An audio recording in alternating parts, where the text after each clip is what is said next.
Ephesians 3 verse 1 in the King James Version reads as follows. It says, "For this cause I, Paul, the prisoner of Jesus Christ, for you Gentiles."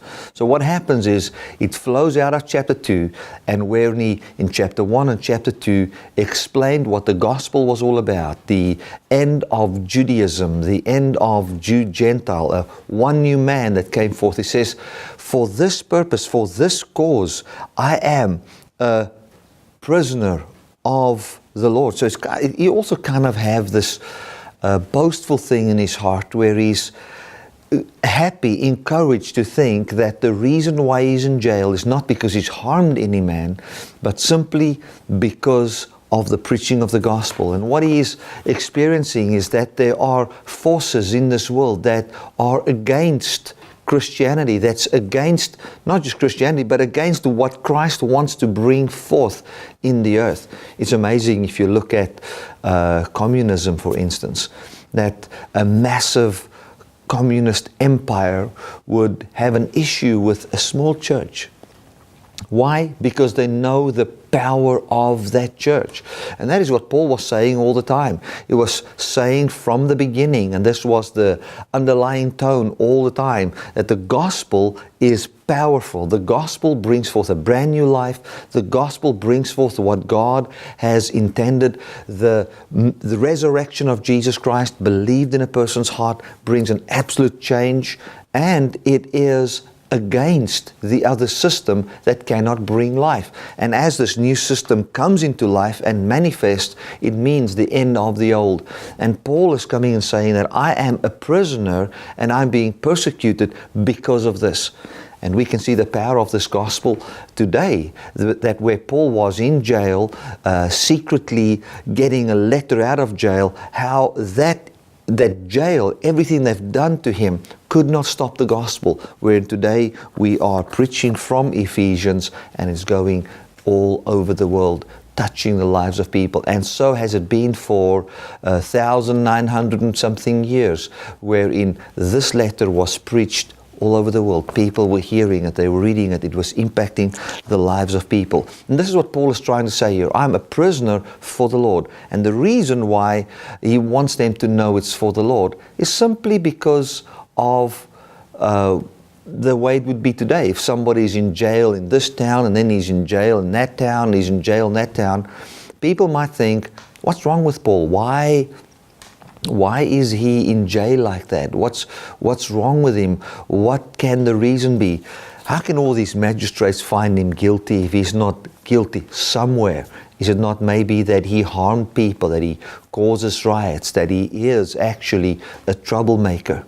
He's saying, and in defense of himself, now we can say in defense of himself and when he's explaining what it is, but the true motive of the Apostle Paul is that these people will know why he's in jail, not that they might think better of him, but that they might continue with the gospel. And that is what we find. And that's why Paul explains this. And one might even think, why even that information? I love that verse there because it just shows the heart of the apostle for the church. It shows that it was important for him that they have the right view about him, not for him, because his boasting was in the Lord. He even says in Corinthians that in myself I don't find that I've committed any fault, but even if I find a fault or not, that's not what justifies me. The Lord is the one that will justify me. So Paul isn't living with this thing in his heart, well, if people can just think good of me because it's important that people think good of me. No.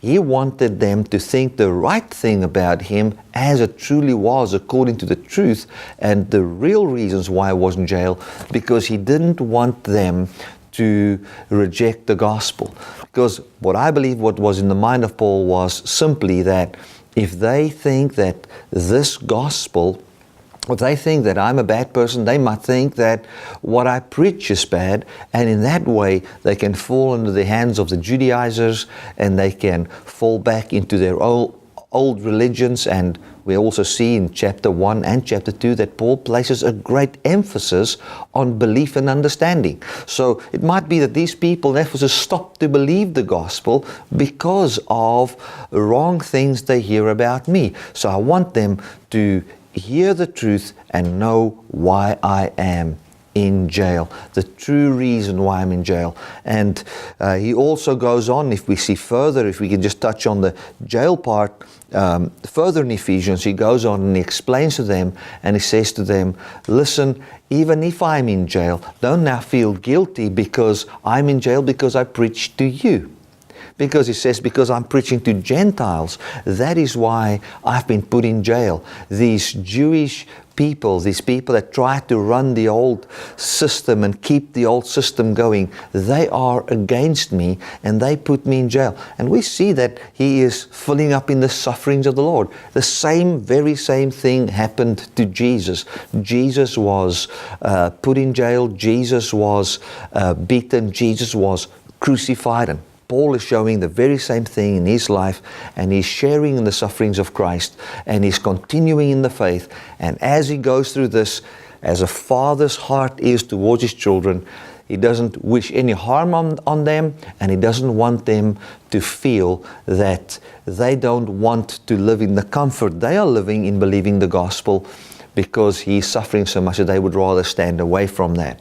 And we even find that in other writings of Paul where he would say that there are those that would go in the name of Paul and say things while Paul was in jail, and they would basically preach a license to sin to add to the injury of Paul. Or some of them would just boldly go and preach grace to cause these people that has put Paul in jail to become more angry, and then they could even kill Paul. Who knows what they could do to him. And then Paul would say, well, even if their motive wasn't right, at least Christ was preached. We just see the heart of the apostle there for the spreading of the gospel, and the heart of the apostle for the church to continue to believe the gospel. Just in that first sentence, we can see in the heart of the apostle that Paul wasn't living from a perspective of once you've believed, that is enough. Paul was, and his concern was for them to believe the truth and to continue to believe the truth, and to, through that belief, have a life explode full of joy and love and kindness in this world, as an example and as a truth of who and what the wisdom of God in the lives of people really are. So let me just end this off by reading in the Resurrection Bible, Ephesians 3 verse 1. I am not in jail because I harmed any person. I'm in jail because I declare the new man, where we know no man according to ethnicity or obedience to laws. It is a life where we know no man according to sins manifesting in him. There is more to humans than flesh and works.